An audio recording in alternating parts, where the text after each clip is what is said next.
విదేశాల్లో చదవాలనుకుంటున్నారా? అయితే విదేశ్ కన్సల్ట్ ని సంప్రదించండి.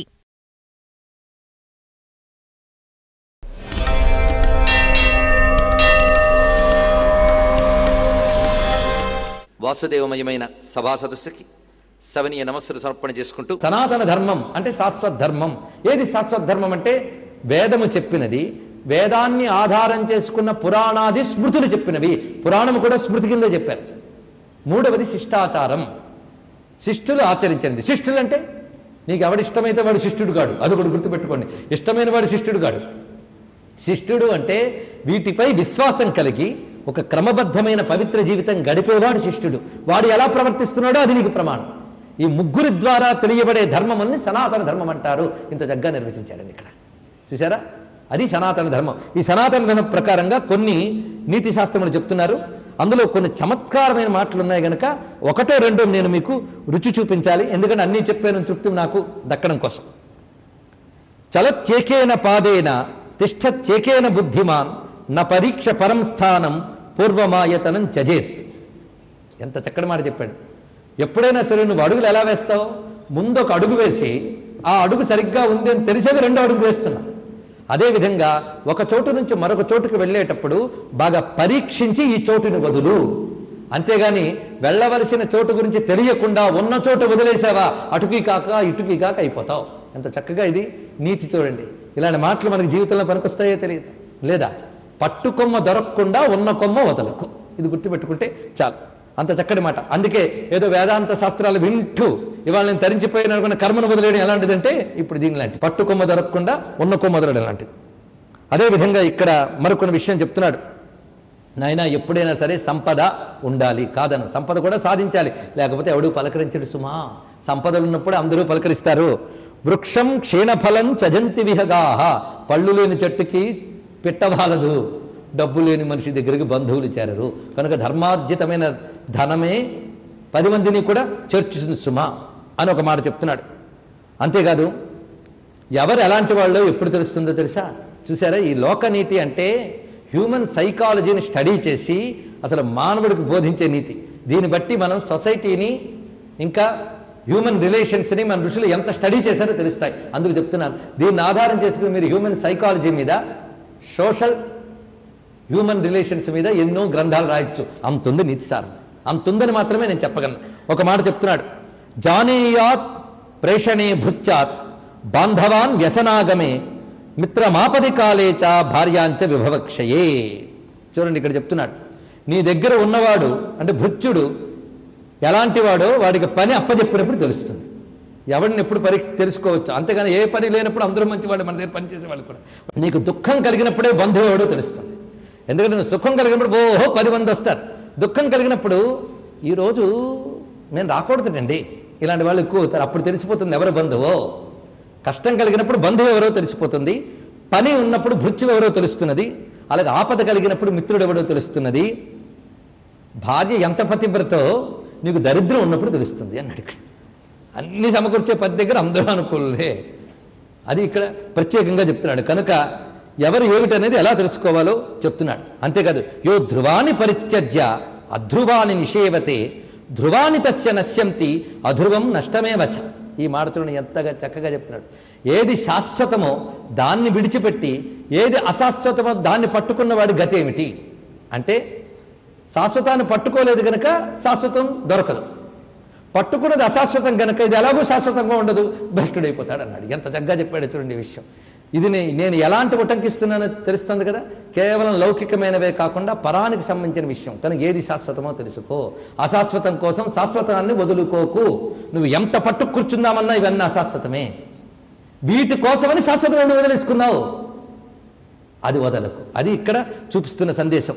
ఇలా బృహస్పతి చెప్పినవి, శుక్రుడు వారు చెప్పినవి, యాజ్ఞవల్క్యుడు చెప్పినవి అనేక నీతి శాస్త్రములు ఇక్కడ చెప్తున్నారు. పాత్ర శుద్ధితో రక్షింపబడుతుంది, నువ్వు నీ కుటుంబం శీలంతో రక్షింపబడతాయి అన్నాడు ఇక్కడ. కనుక ఎవరు దేనితో రక్షింపబడతారో చక్కగా చెప్పాడు. అంతేకాదు, సుఖదుఖాలు కలుగుతున్నప్పుడు చలించకుండా ఉండడం చాలా అవసరం. మన కర్మ సిద్ధాంతం సుఖదుఖాలకు చలించకుండా ఉండడం కోసం చెప్పిందే తప్ప బేలతనంకి చెప్పలేదు. అందుకు ఇక్కడ చెప్తున్నాడు, ప్రాప్తవ్యమర్థం లభతే మనుష్యో దేవోపితం వారయతుం నశక్తః. రావలసింది ఎలాగో వస్తుంది, ఏ దేవత కూడా ఆపలేడు అని తెలుసుకుని వచ్చిన దానికి పోయిన దానికి పొంగక కొంగక ఉన్నటువంటి వాడెవడో వాడు సత్పురుషుడు సుమా అనే మాటని ఇక్కడ చెప్పాడు. అంతేకాదు మరొక విషయం చెప్తున్నాడు, సత్పురుషుడి ప్రవర్తన ఎలా ఉంటుంది. న ప్రహృష్యతి సమ్మానై నావమానై ప్రకృష్యతి న క్రుద్ధః పరుషం బ్రూయాత్ ఏతత్ సాధోస్తు లక్షణం. సత్పురుషుల లక్షణం ఎలా పోల్చుకోవచ్చో చెప్తున్నాడు. వీడి సత్పురుషుడు అని ఎలా డిసైడ్ చేయొచ్చు. ఎవడు తనకు సుఖాలు కలిగినప్పుడు పొంగిపోకుండా ఉంటాడో, ఎవడు తనకి అవమానాలు కలిగినప్పుడు కోపం లేకుండా ఉంటాడో, నావమానై ప్రకుప్యతి, అవమానాలు కలిగినప్పుడు కోపగించుకోకుండా ఉంటాడో, ఎవడికి కోపం వచ్చినప్పుడు కూడా పరుషం మాట్లాడకుండా ఉంటాడో వాడు సత్పురుషుడు. ఎంత కోపం వచ్చే ఏం చేస్తానంటే అప్పుడు మాట్లాడానంటే అంత కోపం వచ్చిందండి, అప్పుడు కూడా నువ్వు మృదువుగా మాట్లాడితే నువ్వు సత్పురుషుడు అని లెక్క. ఇది చూపిస్తున్నాడు ఇక్కడ. ఇలాగా పైగా భూతపూర్వం కృతం కర్మ కర్తారమనుతిష్టతి యథా ధేను సహస్రేషు వత్సో విందతి మాతరం. ఇది ఒకటి తెలుసుకుంటూ నిదానం వస్తుంది. ఒకప్పుడు నువ్వు చేసిన కర్మఫలం అనుభవించక తప్పదు. ఎలా వస్తుందంటే నువ్వు మర్చిపోయినా అది వచ్చి పట్టుకుంటుందిట. ఒక దూడను వదిలితే తన తల్లి ఆవును ఎలా పోల్చుకుంటుందంటే వందల కొలది మందలో తన తల్లి ఆవున్నా ఈ వందల కొలది తన కర్మ చేసిన వాడి దగ్గరికే ఆ కర్మఫలం వెళుతుంది. ఎంత చక్కటి ఉదాహరణ చెప్పాడు చూడండి. వాడు వెతుక్కుంటూ అంటుకుంటుంది అది. కనుక ఫలం అలా వస్తుంది సుమా అని చెప్తున్నాడు ఇక్కడ. ఏది నువ్వు చేసిన కర్మ యొక్క ఫలమే ఇది తెలుసుకోండి. అంతేగాని దేవుడు ఇంత ఇచ్చాడం కదా, ఆయన కూడా నువ్వు చేసిన దానికి ఇచ్చాడు అక్కడ. అర్థమవుతుంది కదా. కానీ నువ్వు చేసినదే గనక మళ్ళీ నువ్వు జాగ్రత్తగా ఉండి బాగు చేసుకోవచ్చు. అది ఎందుకంటే నీ చేతే కదా. కర్మ సిద్ధాంతం యొక్క రహస్యం తెలుసుకోవాలి. ఇది చెప్తున్నాడు ఇక్కడ. అంటూ మరొక మాట చెప్తున్నాడు. నీతుల్లో గొప్ప నీతి ఇప్పుడు చెప్తున్నాను. ఈ నీతి గట్టిగా పట్టుకోండి. సకృదుచ్చరితం ఏన హరిరిత్యక్షరద్వయం బద్ధః పరికరస్తేన మోక్షాయ గమనం ప్రతి. జీవితంలో ఒక్క మారు హరి అని భగవత్స్మరణ చేశావు అంటే నువ్వు మోక్షానికి నడుము కట్టుకున్నట్టే అన్నాడు ఇక్కడ చూడండి. ఒక్కసారి భగవత్స్మరణ చేశావు అంటే మోక్షం వైపు నీ అడుగు మొదలయ్యింది. ఇది చెప్తున్నాడు ఇక్కడ. వాడికి మోక్షం వైపు నడక ప్రారంభమైనట్టే. ఎంత ధైర్యాన్ని చెప్తున్నాడో చూడండి. అందుకు ఇక్కడ ఈ ముఖ్యమైనటువంటివే మనం ఇందులో చెప్పుకుంటున్నాం. అదేవిధంగా మనిషి రోగాలు రావాలి అంటే ఏం చేయాలో చెప్పాడు ఇక్కడ. అంటే అర్థం ఇప్పుడు ఇవి నేర్చుకోమని కాదు, ఇవి చేయకుండా ఉండాలని. అత్యంబుపానం కఠినాశనంచ ధాతుక్షయో వేగ విదారణంచ దివాసయో జాగరణంచ రాత్రౌ షడ్భిర్నరాణాం నివసంతి రోగా. ఒంట్లో రోగాలు ఉండాలంటే ఇవి చేయాలట. అత్యంబుపానం, ఎక్కువ నీళ్లు తాగకూడదు. కొంతమంది ఈ మధ్య కొత్తగా ఎక్కువ నీళ్ళు అన్నారు. మొన్న ఆయుర్వేదం డాక్టర్ దగ్గరికి వెళ్ళి అడిగాం, నీళ్ళు ఎలా తాగాలండి, దాహం వేసినప్పుడు తాగన్నాడు. చాలా బాగా చెప్పాడు. అత్యంబుపానం కఠిన అసనంచ, అదేవిధంగా కఠినమైన ఆహారం తినకూడదు. ధాతుక్షయం అంటే ఎక్కువ నీరు తాగినా, కఠినమైన అన్నం తిన్నా, మన శరీరంలో సప్తధాతువులు క్షయింపజేసుకున్నా, వేగ విధారణంచ మలము మూత్రము తుమ్ము ఇలాంటి వాటి వేగాన్ని ఆపుకున్నా, దివాసయో పగటి నిద్ర రాత్రిపూట మెలకువ, ఇవి ఎవడుకుంటాయో అవి వాడి రోగాలను ఇన్వైట్ చేస్తాయి. ఇది చెప్తున్నాడు ఇక్కడ. ఇవన్నీ కూడా జీవన విధానం. ఎందుకంటే రోగం వచ్చిన తర్వాత మందు కంటే ముందు జీవన విధానం చాలా ముఖ్యం కదా. దీన్ని ప్రస్తావన చేస్తున్నాడు నీతి శాస్త్రంలో. ఇవి చెప్తూ తర్వాత ఒక శాస్త్రం ఉందండి, దాని గురించి చెప్పాలి అంటే ఆయుర్వేద శాస్త్రం. ఇది ఒక పెద్ద అధ్యాయం. సరే, ఇక్కడ ఇది ముఖ్యంగా ఆయుర్వేద శాస్త్రం చాలా చెప్పాడు, నేను చెప్పను. ఎందుకంటే ఉపన్యాసాల్లో మెడిసిన్ చెప్పే పాపం నేను చేయను. అది వైద్యశాస్త్రం ద్వారా నేర్చుకోవాల్సిందే. కానీ ఇదంతా కూడా మీరు తెలుసుకోవాల్సింది ఏంటంటే ఆ రోజుల్లో రోగాన్ని ఎలా డయాగ్నోస్ చేయాలి, దానికి ఎలా మందు ఇవ్వాలి అని చెప్తున్నాడు ఇక్కడ. రకరకాల ఔషధులు చెప్పాడు. ఆ ఔషధులు ఎలా కలపాలి, అనుపానం యొక్క విశేషం చెప్పాడు. ఇది తెలుసుకోవాల్సింది. కొంతమంది అంటూ ఉంటారు ఆయుర్వేదం రీసెర్చ్ అనేది చేసి డైనమిక్గా కొత్త కొత్తవేమీ తెచ్చుకోలేదండి, అందువల్లనే అది డెవలప్ కాలేదని. చాలా పొరపాటు, గుర్తుపెట్టుకోండి. కొత్త కొత్తవి నేర్చుకుంటూ డెవలప్ చేసుకుంటూ మెడిసిన్ ఎలా ఉంది వాళ్ళ. ఈ జబ్బుకి మందుని కనబెడతాడు, 2 నెలల తర్వాత చెప్తాడు ఆ మందు చాలా ప్రమాదకారి, బ్యాన్ చేయండి అని వాళ్ళు వదిలేస్తారు. ఇక్కడ మాత్రం బ్యాండ్ మందుల్ని రాజకీయ నాయకుల సహకారంతో అమ్ముతూనే ఉంటారు ఇక్కడ. ఎందుకంటే భారతదేశానికి డస్ట్బిన్ అని పేరు పెట్టారు పాశ్చాత్యులు. ఎందుకంటే వాళ్ళు పారేసిన చెత్త అంతా పుచ్చుకుంటాం కనుక. అర్థమైంది కదా. వాళ్ళు అక్కర్లేదనేవన్నీ మనం పట్టుకుంటాం. ఈ మధ్య అక్కడ కొత్త కొత్త మార్పులు, ప్లాస్టిక్ బ్యాగులు వాడడం, ఎక్కడికి వెళ్ళినా కూడా లోహ పాత్రలు పట్టుకెళ్తున్నారు నీళ్లలో. మనకు అవి అలవాటు చేశారు, వాళ్ళు వాడుకుంటున్నారు. మనం ఒకప్పుడు మరిచెంబు పట్టుకెళ్తే చాదస్తాం అంటాం, ఇప్పుడు మళ్ళీ అగతికే వస్తున్నారు. అందరూ గుర్తుపెట్టుకోండి. అవన్నిటికీ మళ్ళీ వెనక్కి వెళ్ళేటప్పటికీ మనం ముందుకెళ్తున్నాం అనుకున్నవి అన్నీ పోగొట్టుకుంటున్నాం. గుర్తుపెట్టుకోండి. చిట్ట చివరికి ప్రపంచమంతా వైజ్ఞానికంగా ఎదుగుతూ ఉంటే అవన్నీ తేల్చి చెప్పిన సత్యం ఏంటంటే భారతీయ ప్రాచీన ఋషి జీవన విధానం మాత్రమే సరి అయిన జీవన విధానం అని ఇప్పుడు తెలుసుకుంటున్నారు. వీళ్ళెవరు మనం వదులుకుంటున్నాం. అర్థమవుతున్నదా? ఇందులో వీటి గురించి మాట్లాడంటేనే చాలా రోజులు ఉంటాయి. కనుక ఎంత చెప్పారేమిటండి అనకండి. ఎంతో వదిలేసేనే నేను బాధపడుతున్నా. ఏదో వదిలేనో నాకు తెలుసు కనుక.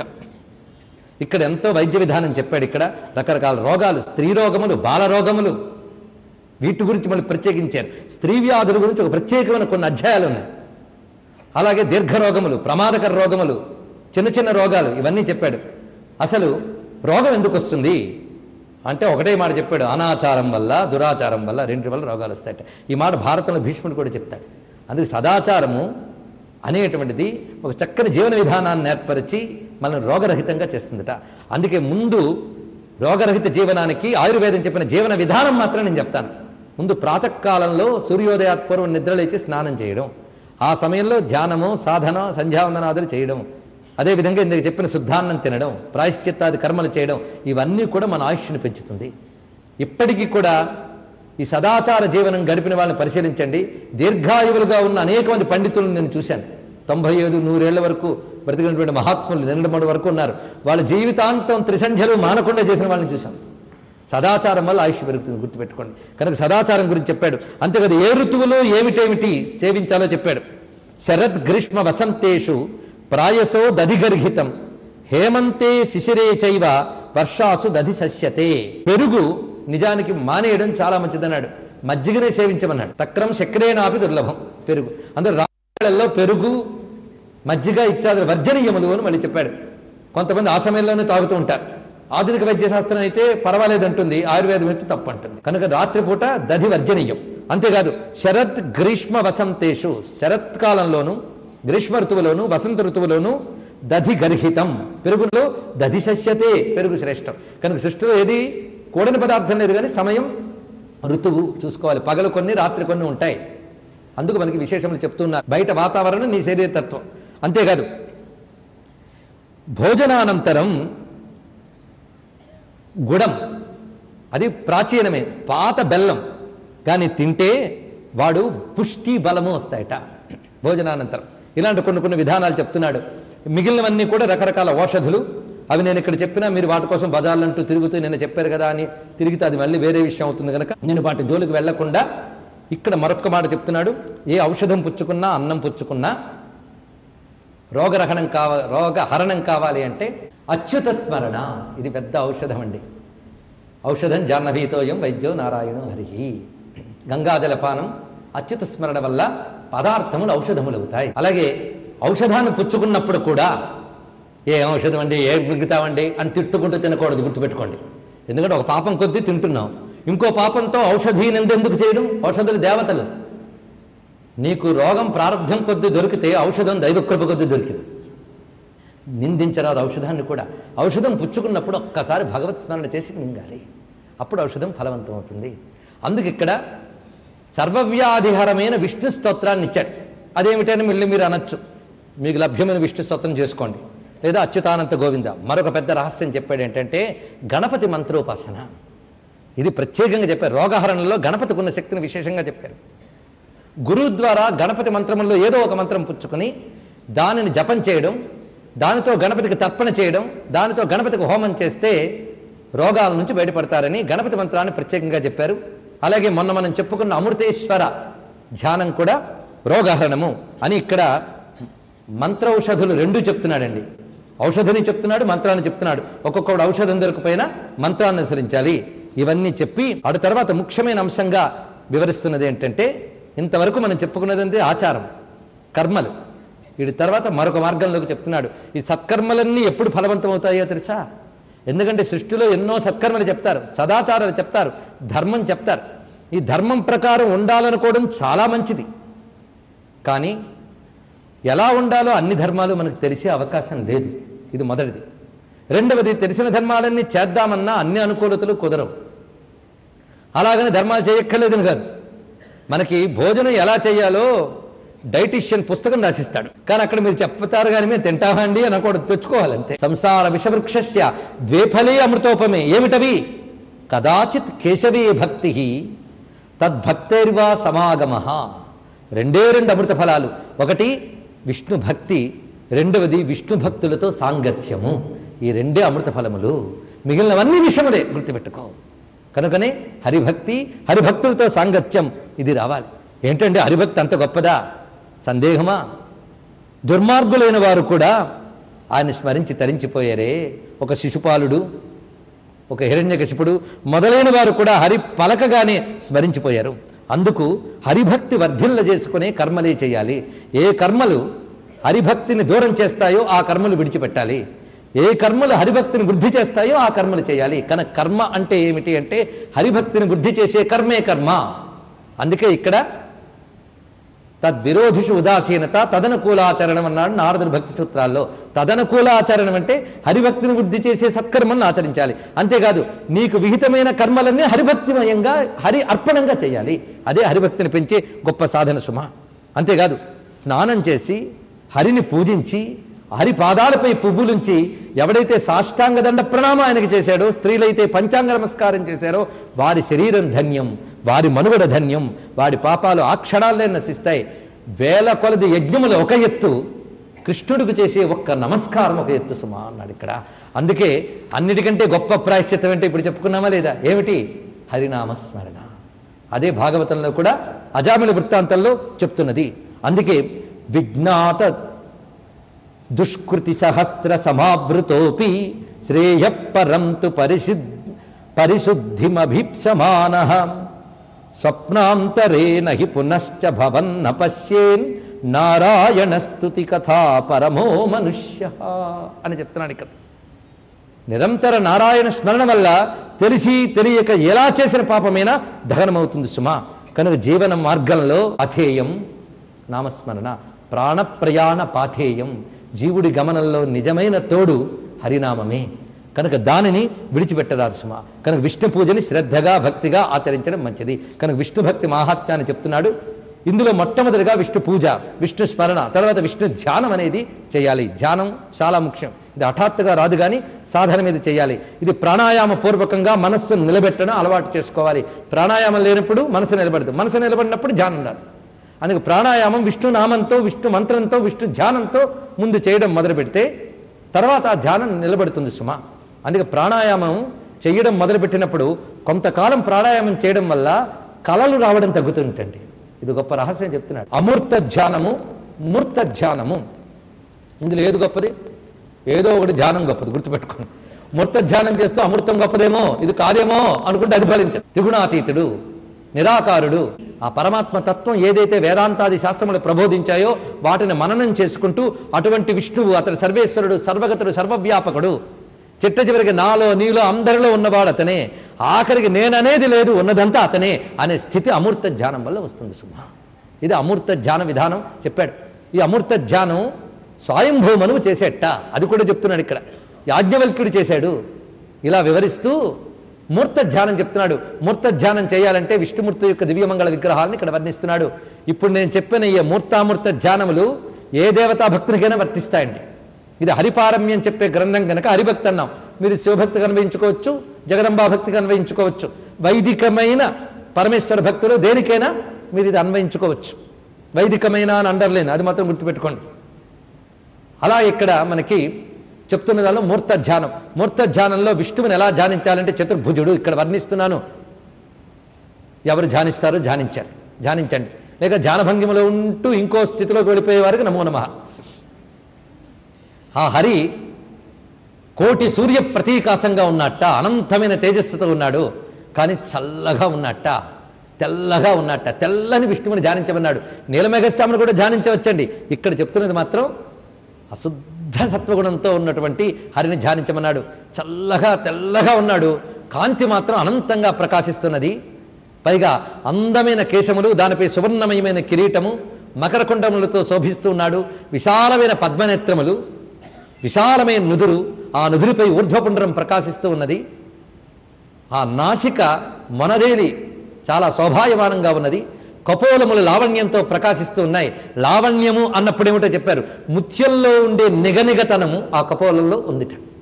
అలా ఉన్నటువంటి కపోలములు మందహాసం చేస్తున్నాడు.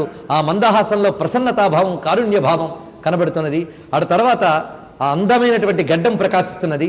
శంఖము వంటి కంఠము, విశాలమైన వక్షస్థలము, ఆ వక్షస్థలంలో వనమాల, శ్రీవత్స లాంఛనము, కౌస్తుభమణి ఇత్యాదులు ప్రకాశిస్తున్నాయి. చతుర్భుజములు విశాలములుగా ఉన్నాయి.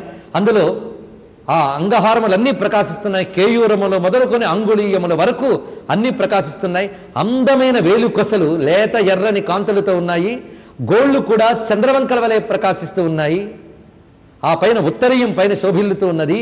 పైనున్న పచ్చని పటము, సన్నని నడుము, ఆ తర్వాత పీతాంబరము ప్రకాశిస్తున్నది.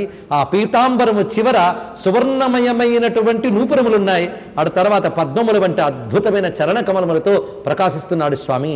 ఆ తేజోమయమైన విష్ణుమూర్తిని, ఇతడు సర్వ జగదీశ్వరుడు, సర్వవ్యాపకుడు, సర్వహృదయాంతరస్థుడు. ఈయనే నిరాకారుడు, ఈయనే సాకారుడు, ఈయనే నిర్గుణుడు, ఈయనే సగుణుడు, ఈయన సర్వదేవతాత్మకుడు. ఈ భావములతో ఈ దివ్యమంగళ విగ్రహాన్ని ఎవరు నిరంతరం హృదయంలో ధ్యానిస్తారో ఆ జీవుడు శుద్ధుడు, వాడు పాపరహితుడు, వాడు ధన్యుడు, వాడు నరకానికి పోడు. వాడు ప్రారంధమున్నంతకాలం దేహంలో ఉన్న హరిభక్తి చేత ఈ దేహాన్ని అవలీలగా విడిచిపెట్టి అమృత ధ్యానం చేసిన పునరావృత్తి రహితమైన విష్ణు పదమును పొందుతారు. అది గమ్యం, అది చెప్పాడు. కనుక ఈ విష్ణుభక్తి కలిగిన వాడు, తద్వారా విష్ణువనబడే ఆ బ్రహ్మము యొక్క జ్ఞానం పొందినవాడు పునరావృత్తి రహితమైన మోక్షాన్ని పొందుతాడు. సత్కర్మలు చేస్తూ ధర్మబద్ధంగా జీవించిన వాడు పుణ్యలోకాలని పొందుతాడు. పాపములతో జీవించేవాడు నరకాలకు పోతాడు. జీవులకి ఈ 3 గతులు తప్ప మరో గతి లేదు సుమా అని చెప్పాడు ఇక్కడ. ఇది చెప్పిన వెంటనే గరుత్మంతుడు కూర్చొని 2 చేతులు పెట్టి నమస్కారం చేసి, మహానుభావ చాలా బాగా చెప్పారు. పుణ్యాత్ములు వెళ్ళే గతులన్నీ తెలుసుకున్నాం, పుణ్యకర్మలు తెలుసుకున్నాం. అసలు జీవుడు గతి ఏమిటి, ఎలా వెళతాడు, ఏ జీవుడు ఎలా వెళతాడు, దేహ పరిత్యాగం ఎలా జరుగుతుంది, ఈ విషయములన్నీ చెప్తావా అంటే చెప్తాను కానీ వినే ధైర్యం ఉండాలి నాయనా అన్నాడు. సత్యాన్ని చెప్తున్నా విను, చెప్తానన్నాడు. చెప్పడం ప్రారంభించాడు. ఆ తర్వాత ఆత్మజ్ఞానానికి సంబంధించిన కొన్ని అద్భుతమైన అధ్యాయాలు చెప్పబడినాయి గరుడ మహాపురాణంలో. మనం సాధారణంగా పురాణములు కేవలం ధర్మకాలక్షేపంలో చెప్తాయి కానీ బ్రహ్మ విద్య గురించి చెప్పవు అని పురాణం చదవకుండా కొంతమంది అభిప్రాయానికి వస్తారు. కానీ బ్రహ్మ విద్య చెప్పడం కోసం పురాణములు ఎన్నో అద్భుతమైనటువంటి మార్గములు అనుసరించాయి. ఆఖరికి స్మృతుల్లోనే బ్రహ్మ విద్య మనకు బాగా లభిస్తోంది. పురాణములు, ఇతిహాసములు కూడా దానికి మనకు సహకరిస్తున్నాయి. ఇతిహాసాల్లో మహాభారతం పురాణ సంప్రదాయంలో లక్షించబడింది. అందులో భగవద్గీత, సనత్సుజాతీయం ఇవన్నీ బ్రహ్మ విద్యలే. అదేవిధంగా ఇక్కడ అనేక పురాణాల్లో బ్రహ్మ విద్యకు సంబంధించిన విశేషములు ఉన్నాయి. గరుడ మహాపురాణంలో చాలా విస్తారంగా ఆత్మజ్ఞానానికి సంబంధించిన కొన్ని మాటలు చెప్పబడినాయి. అందులో బ్రహ్మగీతలు అనగా ప్రత్యేకించి కొన్ని అధ్యాయాలు ఉన్నాయి. ఈ బ్రహ్మగీతల్లో ఈ దివ్యమైన అద్వయమైనటువంటి జ్ఞానాన్ని చెప్పారు, వేదాంత సారాన్ని చెప్పారు. ఆ తర్వాత భగవద్గీతా సారము అని భగవద్గీత యొక్క గొప్పతనాన్ని గరుడ మహాపురాణంలో ప్రస్తావించడం జరిగినది.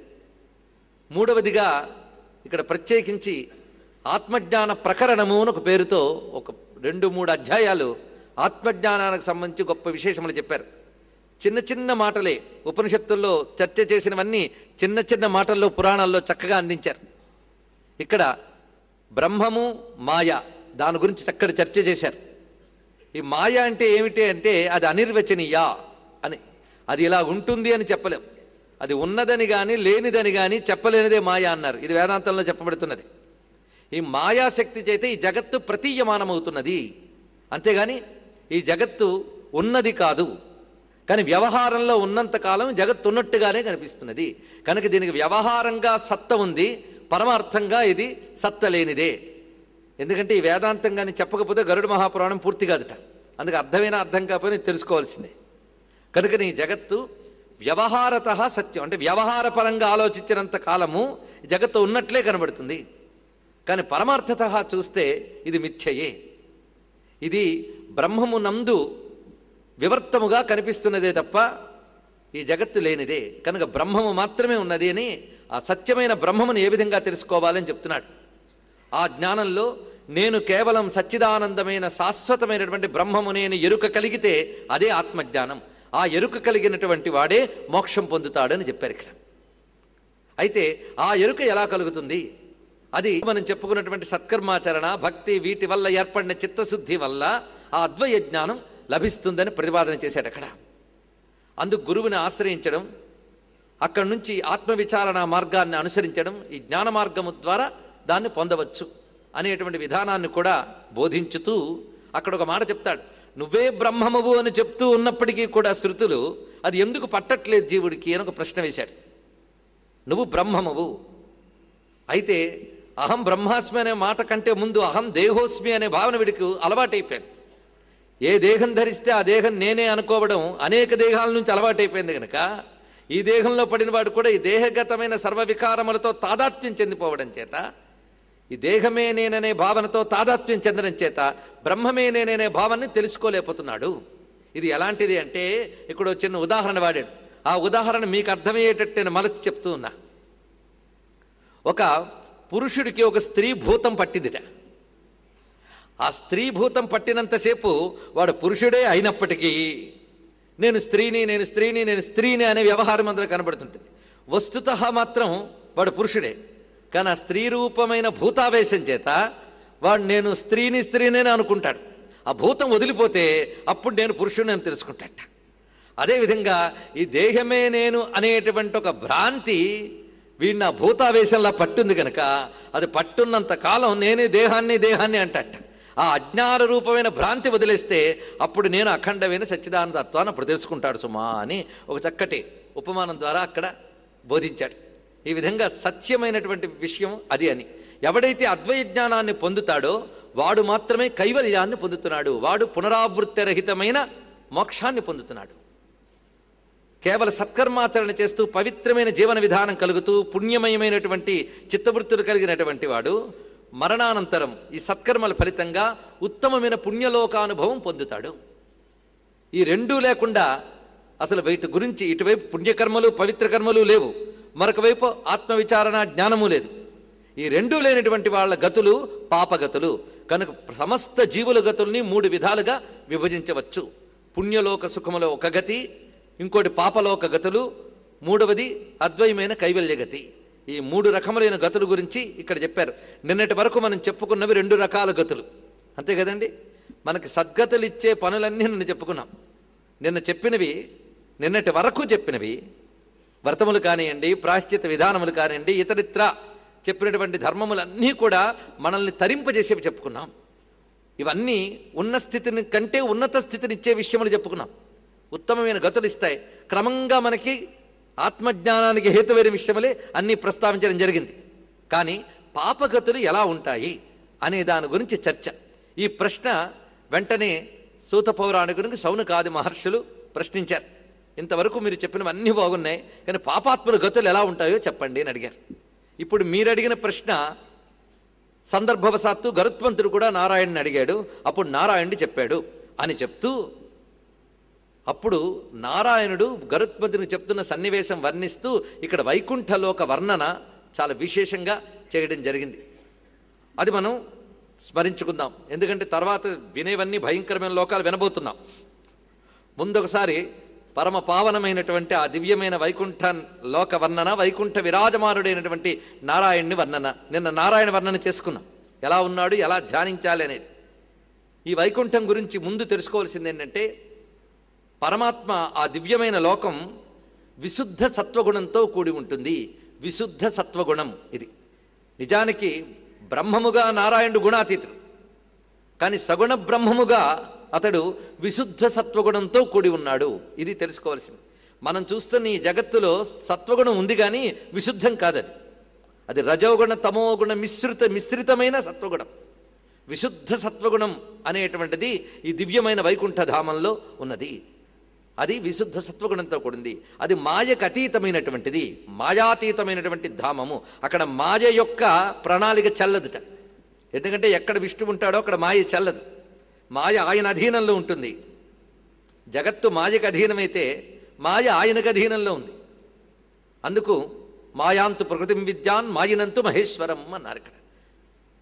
అలాగా ఆ మాయాతీతమైనటువంటి విశుద్ధ సత్వమైనటువంటి ఆ దివ్య భూమికలో అనేక మంది పార్షదగణములు వాళ్ళు కూడా చతుర్భుజములతో శోభిల్లుతూ ఉంటారు. అలాంటి పవిత్రమైనటువంటి ఆ ధామంలో వివిధములైన శక్తులతో మూర్తిమంతములైన వేదాది విద్యలతో నీలమేఘశ్యాముడే నారాయణుడు విరాజిల్లుతూ ఉంటాడు. కనుక ఆ వైకుంఠ ధామాన్ని ఆ నారాయణ్ణి ధ్యానిస్తే చాలు మన మనస్సు ఆ దివ్యమైన సత్వగుణంతో నిండి క్రమంగా శుద్ధతకి అవకాశం ఉన్నది. అలాంటి ఆ నారాయణ స్వామి వద్ద గరుడు భగవానుడు నమస్కరించి అడుగుతున్నాడయ్యా ఈ ప్రశ్న. ఏది? ఈ పాపలోకగతుల గురించి.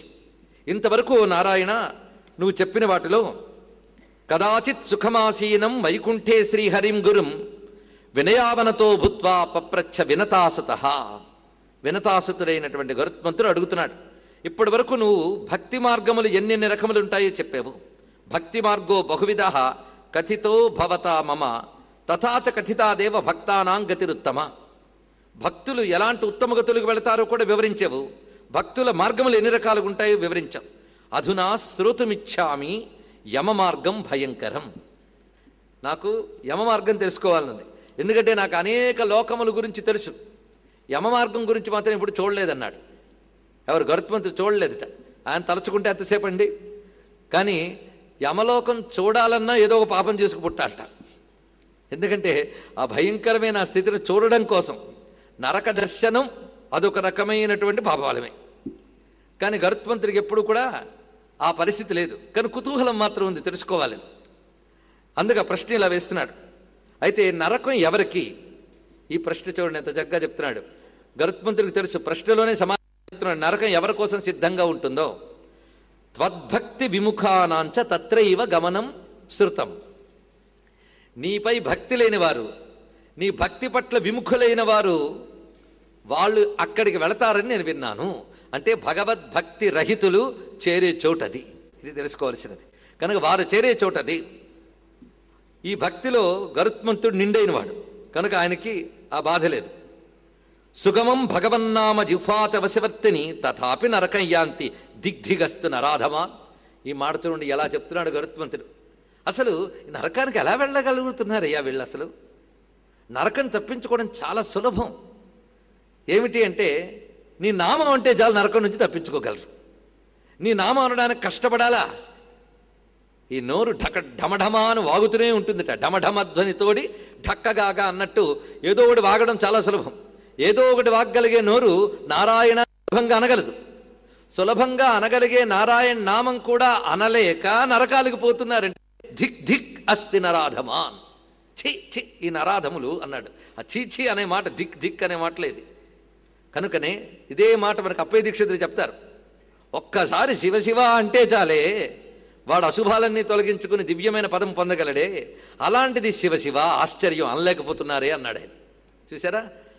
దానికి కూడా ఆశ్చర్యంతో ఆయన అన్న భావం ఏంటి? శివశివ. అందుకే భగవన్ నామము అంత దివ్యమైనటువంటిది. అంత తేలిగ్గా నామమనే నరకం నుంచి తప్పించుకోగలరే. అలాంటిది చాలామంది కట్టలు కట్టుకుని చేరుతున్నారు. చిత్రం ఏంటంటే సృష్టిలో ఎప్పుడూ కూడాను అజ్ఞబాహుళ్యో లోక అని శృతిశాస్త్రం మనకు చెప్తోంది. అజ్ఞబాహుళ్యో లోక. లోకం ఎప్పుడూ అజ్ఞాన బాహుళ్యంతోనే ఉంటుంది.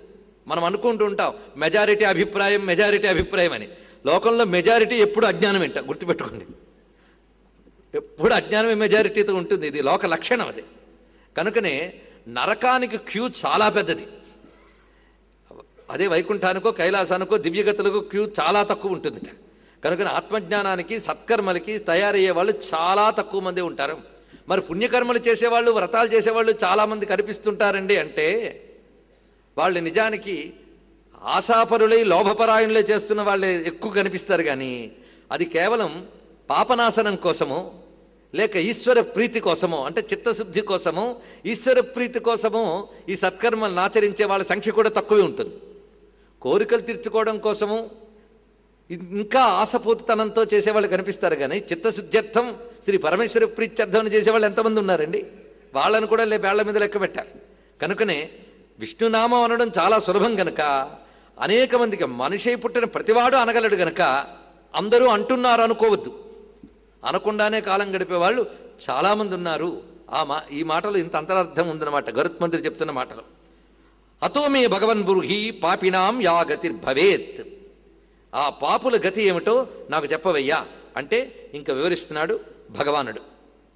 వక్షేహం శృణు పక్షీంద్ర, చెప్తున్నాను విని యమమార్గం ఎలా ఉంటుందో.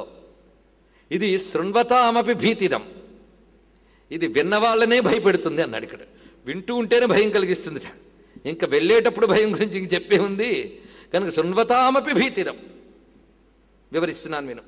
అయితే అక్కడికి వెళ్ళే వాళ్ళెవరో ముందు చెప్పేస్తాను నీకు అన్నాడు. అంటే వెళ్ళే వాళ్ళెవరో ముందు చెప్తే ఆ లిస్టులో ఉండకుండా ఉండడానికి తగిన జాగ్రత్త తీసుకుంటామని ఆ వెళ్ళే వాళ్ళ లిస్ట్ ముందు చెప్తున్నాడు.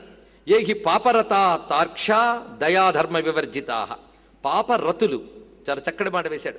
పాపరతి అంటే కూడని పని చెయ్యాలనే ఆసక్తి ఉన్నవాళ్ళు, అలాగే చెయ్యాల్సిన పని చెయ్యకుండా ఉండేవాళ్ళు, వీళ్ళు పాపరతులు. అంటే నేను చెప్పుకున్న పాపం అంటే ఏమిటో, విధిని వదిలేయడం, నిషేధాన్ని చేయడం.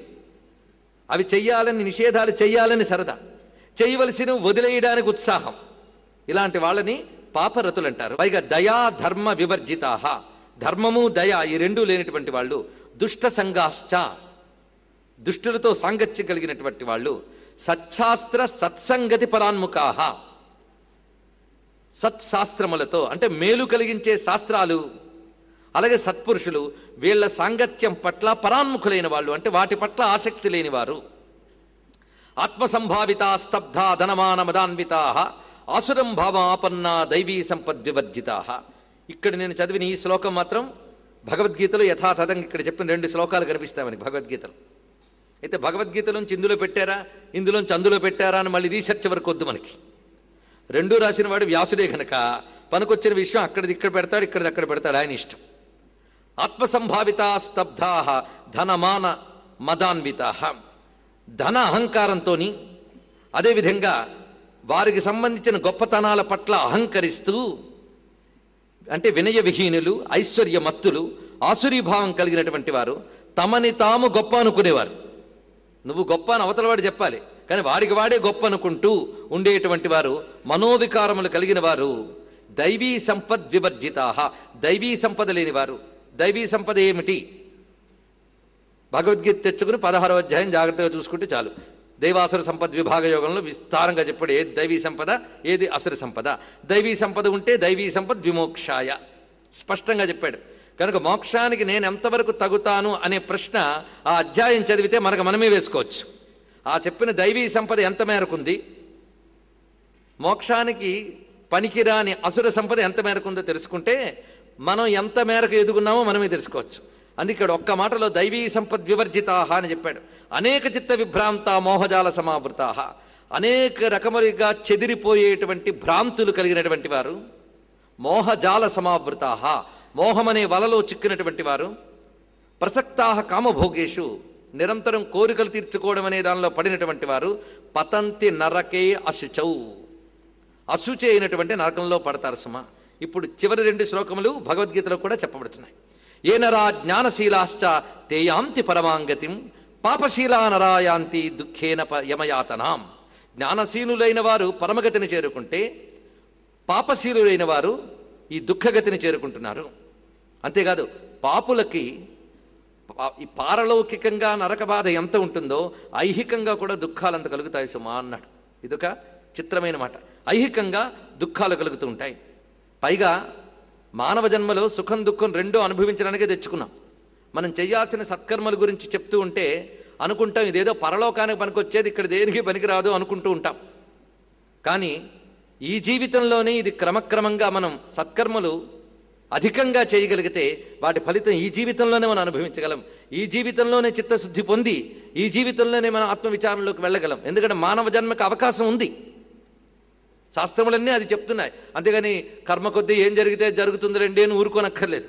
మనం త్రిపుర రహస్యం చెప్పేటప్పుడు కూడా ఈ విషయంపై చాలా విస్తారమైన చర్చ జరిగింది దత్తాత్రేయుల వారు పరశురాముడికి చెప్పేటప్పుడు.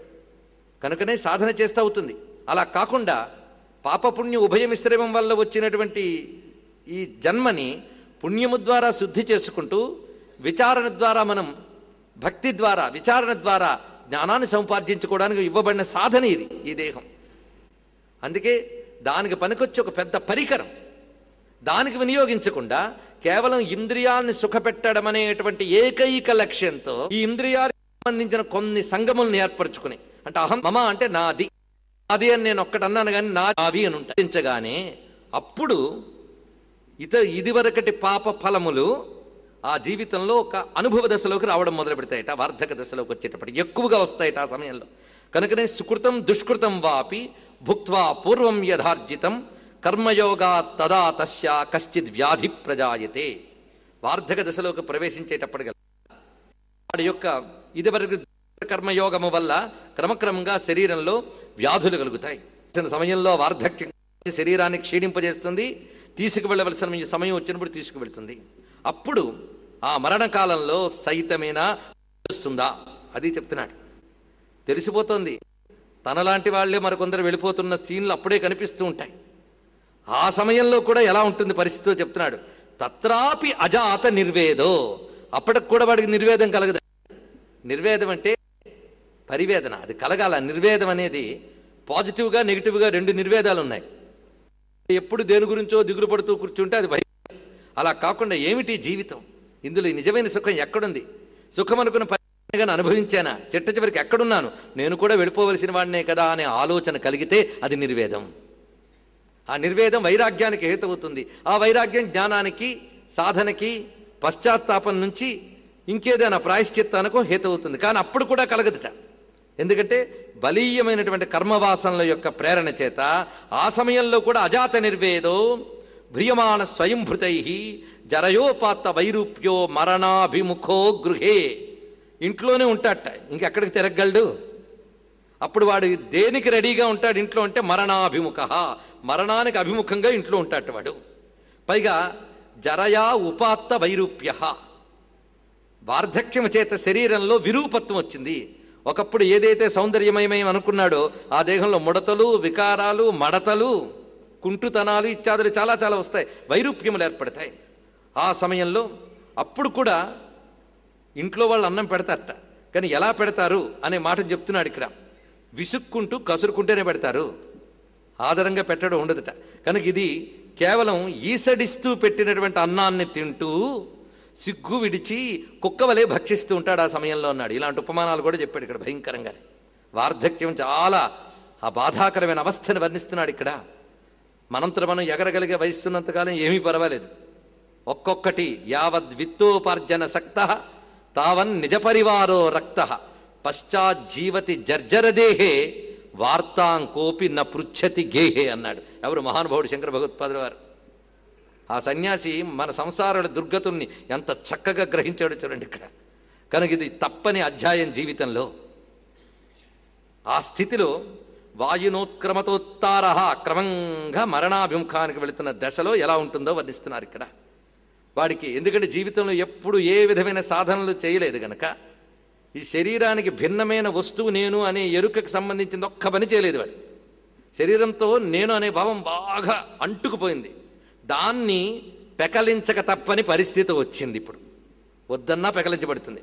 కానీ నాడు నాడుల్లో కూడాను ప్రాణానాంగ్రంధిరసిరుద్రోమా విశాంతక అని చెప్పినట్లుగా నేను నేను నేను నేను నేను అనే భావం ఈ శరీరంతో బాగా పట్టిన వీడికి ఈ ప్రాణగ్రంథుల్లోంచి ప్రాణశక్తి ఆ జీవుణ్ణి లాగేటప్పటికి చాలా యాతన ఉంటుంది. అదే సాధనా పరుడై భగవంతుని గురించి చింతన చేసినటువంటి వాడికి ఈ యాతన తగ్గుతుంది ఖచ్చితంగా. వాడు ఎలా విభజింపబడతాడు దీని నుంచి అంటే ఉర్వారకమేవ బంధనాలు. వీటిని జాగ్రత్తగా అన్వయించుకోవాలి. కనుక నేను ఇప్పుడు మీ గరుడ మహాపురాణంలోని విషయం చెప్తూనే ఇతర శాస్త్రముల యందు చెప్పిన కొన్ని అంశములు కూడా మనకు పనికొచ్చేవి కలబోస్తూ ఆ స్థితి అర్థం కావడం కోసం చిన్న చిన్న అన్వయాలు చేయడానికి గురువుల అనుగ్రహం వల్ల నా ప్రయత్నం నేను చేస్తాను. ఆ స్థితిలో శయాన పరిశోచద్భి పరవీత సుబంధుభి సమయంలో అందరూ మన పట్ల నిర్దయగా ఉంటారని లేదు. కొంతమంది ప్రేమ ఉన్న వాళ్ళు ఉంటారు, లేదా అంతవరకు నిర్దయగా ఉన్న ఆ సమయంలో ఏదో కర్మవశాత్తు ఒక జాలి లాంటిది కలిగి మన చుట్టూ ఏడ్చేవాళ్ళు సిద్ధపడతారు. అలా వాళ్ళు ఏడుస్తూ ఉంటే వాళ్ళతో ఏదో చెప్పాలని వీడికి అనిపిస్తూ ఉంటుందిట. కానీ వాడి కంఠంలో కాసశ్వాస కృతాయాస కంటే ఘురఘురాయతే. ఆ సమయంలో వాడి శ్వాస ఇత్యాదులన్నింటిలో కూడా గతుల్లో అవరోధములు ఏర్పడి కఫము మొదలైనవి అడ్డుకుని ఎన్నో చెప్పాలనుకున్నప్పటికీ కూడా వాచ్యమానోపి నబ్రూతే కాలపాశవశంగత. ఎందుకంటే ఆ కాలపాసం ఉందే, దాన్ని ఎవ్వడు తప్పించుకోలేడు, అది లాగుతూ ఉంటుంది. అప్పుడు వాడు ఏవం కుటుంబభరణే వ్యావృతాత్మా జితేంద్రియ మ్రియతే రుదతాం స్వేషా మురువేదనయాస్తధీహి. ఇంద్రియ నిగ్రహం లేనివాడు, అందుకే ఇక్కడ కుటుంబభరణే వ్యాపృతాత్మా అజితేంద్రియ, ఇది కలుపుకోవలసిన విధానం. అంటే ఇంతవరకు కుటుంబ వ్యవహారంలోనే ఇచ్ఛ కలిగి ఇంద్రియ జయం అనేదే లేనిటువంటి వీడు ఆ సమయంలో మరణ బాధ వల్ల బుద్ధి శరీరము సహకరించక వాళ్ళు ఏడుస్తూ ఉంటారు, చూస్తూనే పలకలేక మరణిస్తాడు సుమా అన్నారు. ఇక్కడ ఆ యాతన ఎలా ఉంటుందో వర్ణిస్తున్నాడు. ఆ స్థితిలో అంటే ఇంకా శరీరాన్ని విడిచిపెడుతున్న దశలో ఎలా ఉంటుంది. ఇందులో బాగా సెటిల్ అయినంతసేపు అది తెలియదండి. అసలు తలనొప్పి ఎలా ఉంటుంది అనేది వర్ణించమంటే మీకు ఆ స్థితి ఇప్పుడు తెలియదు. అది ఈ శరీరానికి వచ్చే తలనొప్పే ఒకప్పుడు మీరు అనుభవించింది, ఇప్పుడు చెప్తే కూడా మీకు అనుభూతికి రాదు, అనుభవిస్తే కానీ తెలియదు. ఇక్కడికే అది ఉన్నప్పుడు కేవలం ఆ సమయంలో మాత్రమే వచ్చే అనుభవం ఇప్పుడు చెప్తే అర్థమవుతుందా? మనకిప్పుడు అర్థం కాలేదు కనుక ఆ అనుభూతి రాదనడానికి మాత్రం లేదు, అది వచ్చి తీరుతుంది ఆ సమయంలో. కనుక శాస్త్రముఖ ద్వారా అది తెలుసుకుని తగిన జాగ్రత్త పడమని హెచ్చరిస్తున్నాడు. భయపెట్టడం విష్ణువు యొక్క ఉద్దేశం కాదు, జాగ్రత్త పడమని హెచ్చరించడం స్వామి యొక్క బోధ. అందుకే ఈ మాటలో ఉన్నదాన్ని చూసుకోవాలి. ఆ సమయంలో జీవుడికిట ఈ శరీరం నుంచి బయటపడుతున్న దశలో ఒక శక్తి వస్తుందట. ఏమిటి శక్తి అంటే ఈ సూక్ష్మమైన ఈ జగత్తుని చూడగలిగే శక్తి వస్తుంది, తెలుసుకోగలిగే శక్తి వస్తుంది. ఈ దేహంలో ఉన్నంతకాలం కనబడని జగద్విజ్ఞానం అప్పుడు కనబడుతుందట. అయితే అప్పుడు తెలుసుకోగలడే తప్ప ఇసుమంత మాత్రం మార్చలేడు, ఏమీ చేయలేడు. తెలుసుకోగలడు. ఏకీభూతం జగత్సర్వం నకించిద్ వక్తుమీహతే తస్మిన్ అంతక్షణే తార్క్షా దైవీ దృష్టి ప్రజాయతే. అప్పుడు వాడికి వచ్చిన ఒక రకమైన దివ్య దృష్టికి ఈ ఏకీభూతమైన జగత్తును చూడగలడు, కానీ నకించిద్ వక్తుమీహతే, ఏది చెప్పలేడు ఆ సంధి స్థితిలో. వికలేంద్రియ సంఘాతే చైతన్యే జడతాంగతే. అంతవరకు చైతన్యవంతమైనటువంటి ఇంద్రియ సంఘాతములు క్రమంగా జడత్వాన్ని పొందడం చేత ఆ ఇంద్రియాల నుంచి ప్రాణశక్తి వదిలేస్తూ ఉంటుంది. ఆ వదిలేయడం చేత స్వస్థానాత్ చలితే శ్వాసే కల్పాక్షో హ్యాతు రక్షణ శతవృశ్చిక దష్టస్య యాపిడా సానుభూయతే. ఇలాగ శ్వాస అంటే ప్రాణశక్తి ఆ స్థానాల నుంచి కదిలిపోవడం వల్ల, అంటే ఆయా ఇంద్రియ గ్రంథుల నుంచి ప్రాణశక్తి వచ్చేసేటప్పుడు ఆ జీవుడు పడే వేదన ఎంత గట్టిగా ఉంటుందంటే శతవృశ్చిక దష్టస్య అన్నాడు ఇక్కడ. అంటే శత అంటే ఇక్కడ లెక్కలేనన్న మండ్రగబ్బలు కుట్టినప్పుడు ఎంత వేదన కలుగుతుందో అంత వేదన కలుగుతుంది ఆ మరణయాతన, అది కలుగుతుంది సుమా. అంతేకాదు శరీరంలో వివిధ అవయవాల నుంచి చొంగ శ్లేష్మము ఇత్యాదులన్నీ వచ్చేస్తాయి. పాపాత్మల ప్రాణవాయువులు అధో మార్గం నుంచి పోతాయన్నాడు. ఊర్ధ్వ మార్గాల్లోంచి వెళ్ళినా వాడు ఏదో ఒక సద్గతికి ఎక్కడికో వెళ్తాడని తెలుసుకోవచ్చు, కానీ అధో మార్గాల్లోంచి వెళ్ళిపోతాయి. అధోద్వారేణ గచ్చంతి పాపినాం ప్రాణవాయవ. వాడు ప్రాణవాయువులు అధో మార్గంలోంచి వెళ్ళిపోతాయి. ఆ వెళ్ళినప్పుడు ఆ జీవుణ్ణి తీసుకెళ్ళడానికి వస్తారట. వాళ్ళు మొత్తం 3 వస్తారని ఇక్కడ వివరిస్తున్నాడు. యమదూతౌ తదా ప్రాప్తౌ భీమౌ సరభశిక్షణౌ పాసదండధరౌ దంతైహి కటకటాయితౌ. పళ్ళు కొరుకుతూ ఉంటారట, వాళ్ళు చాలా ఉగ్రమైన రూపంతో ఉంటారట. ఊర్ధ్వకేశౌ పైకి ఉన్నటువంటి జుట్టుతో, పైగా నల్లని జుట్టుతోని, వంకర తిరిగిన ముఖాలతోని, పెద్ద పెద్ద గోళ్లతోని ఉంటారు. వాళ్ళని చూస్తూనే వీడికి, ఆ జీవుడికి ఆ సమయంలో ప్రాణాలు వదులుతున్న వాడికి మలమూత్రాలు వచ్చేస్తాడు భయంతో. వాడిని చూస్తూనే శక్రున్ మూత్రం విముంచతి. కానీ ఆ విధంగా ఉన్న వాళ్ళు లాగుతారట జీవుడిని ఆ దేహం నుంచి. ఎప్పుడైతే ప్రాణవాయువులు వదిలేయో జీవుని లాగుతారు. ఆ లాగుతున్నప్పుడు ఎంత ఉంటాడు జీవుడి పరిమాణం చూపిస్తున్నాడు. ఇంత శరీరవంతం చేసినటువంటి వాడి జీవుడి యొక్క పరిమాణం. అంగుష్ఠమాత్ర పురుషో ఆహా కుర్వన్ కళేబరాత్ తదైవ గృహ్యతే దూతై యామ్యై పశ్యన్ స్వకం గృహం. వాళ్ళు లాగుతారు అతన్ని పాశంతో. అప్పుడు వాడి పరిమాణం ఎంత ఉంటుందంటే అంగుష్ఠ మాత్ర పురుష, కేవలం బొటన వేలంతే. ఇది లింగ శరీరం అంటారు దీన్ని. దీనితో కూడినటువంటి వాడు. వీటిలోనే ఇంద్రియ జ్ఞాన విషయములన్నీ కూడా దాగి ఉంటాయి. అది ఈ డూమ్లో వచ్చి చేరితేనే ఇది పనిచేసింది. ఇంకా డూమ్ నుంచి వదిలేశాడు వాడు. ఇప్పుడు డూమ్ లేనివాడు అయ్యాడు, ఉపాధి లేనివాడు అయ్యాడు. వాణ్ణి యాతనాదేహ ఆవృత్య పాశైర్బద్ధ్వా గళే బలాత్ నయతో దీర్ఘమధ్వానం దండ్యం రాజభటాయథ. అప్పుడు వాడిని తీసుకెళ్ళడానికి ఒక ప్రత్యేకమైన దేహాన్నిచ్చి తిడుతూ తిడుతూ తీసుకెళ్తారటండి. ఎవరు? యమకింకరులు. మరణం తర్వాత జరిగే సీన్ ఇదంతా కూడా ఎక్కువ శాతం ఈ సీన్లే జరుగుతాయట. అంతేగాని బయటకు విమానాలు రావడం, వీడు వీళ్ళందరూ కూర్చోవడం, ఈ సీన్లు జరిగేది అతి కొద్ది మందికి. ఏది? దివ్యలోకాలకు వెళ్ళడం. ఇక మోక్షము పరమాత్మం లీనం అవ్వడం అని జీవన్ముక్తావస్థ ఉన్నదే, దాని గురించి ఇక్కడ చెప్పనే అవసరం లేదు. కనుకనే కొంతమంది జీవన్ముక్తి వేదాంతం కబుర్లు ఆడుతూ ఉంటారు. ఆ ఊర్ధ్వలోక గతులకే పెద్ద డౌట్ అయిన స్థితిలో ఉన్నవాళ్ళు వాటి గురించి మాట్లాడరాదు, గుర్తుపెట్టుకోండి. కనుకనే ఈ స్థితుల గురించి చాలా, అసలు ఈ శరీరము ఇవి అర్థం చేసుకోవడానికి ఈ గ్రంథం చాలా మనకి పనికొస్తున్నది. తస్యైవ నియమానస్య దూతా సంతర్జయంతి చ ప్రవదంతి భయం తీవ్రం నరకాణం పునః. వాళ్ళు తీసుకువెళ్తారటండి. కానీ తీసుకువెళ్ళడం అంతా అతి కొద్ది టైంలోనే జరిగిపోతుంది. వాళ్ళు ఏ వేగంతో తీసుకెళ్తారనేది మనకు అర్థం కాదు. ఎందుకంటే అక్కడ మనం వెళ్ళే వాళ్ళం కాం, లాక్కు పోబడే వాళ్ళం, గుర్తుపెట్టుకోండి. వెళ్ళేటప్పుడు కొంత నీ చేతిలో ఉంది, ఇప్పుడు నీ చేతిలో ఏం లేదు, లాగిసి తీసుకుపోతారట. ఆ తీసుకెళ్ళిన ఆ కొద్దిసేపట్లో పడే వేదన అంతా ఇంత కాదు. అది ఆ తోవలో ఎలాంటి పరిస్థితి ఉంటుందంటే చెప్తున్నాడు. క్షుత్రిట్పరీతోర్కదవానలానిలై సంతప్యమాన పతితప్తవాలుకే కృచ్ఛ్రేణ పృష్ఠే కషయాత తాడిత చలత్యశక్తోపి నిరాశ్రమోదకే. అక్కడ ఒక భయంకరమైన వేడి అయినటువంటి నిప్పు సెగల్లాంటి గాలులు వీస్తూ ఉంటాయి. దానితో తప్పింపబడుతూ ఉంటాడు. మధ్యలో వెళ్ళలేక బలహీనుడై ఉన్నప్పుడు వాళ్ళు ఒకసారి కొరడాలతో కొడుతుంటారట, చేతుల్లో కొరడాలతో కొట్టి తిడుతూ ఉంటారట. నువ్వు భయంకరమైన నరకాలు అనుభవించబోతున్నావు తెలుసా అని మధ్యలో అంటారట. అనుభవించబోయే నరకాల పేర్లు కూడా టేస్ట్కి చెప్తూ ఉంటారట. కుంభీపాకాది నరకాంస్త్వాన్నయా ఉద్యమాచిరం. అతి తొందరలోనే నువ్వు కుంభీపాకం లాంటి నరకాలు కూడా అనుభవిస్తానాయనా అంటూ ఉంటారట, కొడుతూ ఉంటారట. అలాగ వాళ్ళు త్రిభిః ముహూర్తైర్ద్వాభ్యాం వా నియతే తత్ర మానవ. ఆ ముగ్గురు 2 ముహూర్త కాలాల్లో తీసుకుపోతారటండి. ఎక్కడికి? నరకాలకి. వీడు అనుభవించబోయే వాటన్నిటిని ఒక్కసారి చూపిస్తాట, గ్లాన్స్ మొత్తం ఒకసారి చూపించి దూరం నుంచి యమదర్శనం కూడా చేయించి మళ్ళీ మహావేగంగా ఎక్కడున్నాడో అక్కడ తెస్తాట. అంటే ఈ తెచ్చే టైంలో ఎంత టైం పట్టిందంటే ఒక 2 ముహూర్తముల కాలమే. అప్పటికి ఇంకా శవదహనానికి కూడా ఏర్పాట్లు జరగవు, గుర్తుపెట్టుకోండి. మరణించిన వెంటనే ఒక 2 ముహూర్తాల కాలం ఇంత మార్గంలో వాడు వెళ్ళి యమదర్శనం చేసి మళ్ళీ వాడిని తెస్తారట. తెచ్చి వాళ్ళ పక్కన నిలబడతారు వాళ్ళ ముగ్గురు కూడా. ఎవరు? దూతలు వీడిని. ఎందుకంటే ఇంకా వీడికి నరకానికి వెళ్ళి పాపఫలం అనుభవించడానికి కూడా యోగ్యత రాలేదు. ఆ యోగ్యతకి కొంతకాలం పడుతుంది. అందుకు వాళ్ళు ఇక్కడ వాడికి ధైర్యం జరుగుతున్నాయో లేదో చూస్తూ ఉంటారు. వాళ్ళు కూడా దగ్గరుంటూ వాళ్ళ బాధ్యత. వాడికి యోగ్యత అయిన శరీరం వచ్చే వరకు ఆ అంగుష్ఠమాత్ర పురుషుడిని వాళ్ళు అక్కడ చూడాలి. ఇప్పటి వరకు ఒక బాడీలో తీసుకెళ్లారు కదా, ఆ బాడీ నుంచి మళ్ళీ తీసి బయటపెడతారు వాడిని అక్కడ.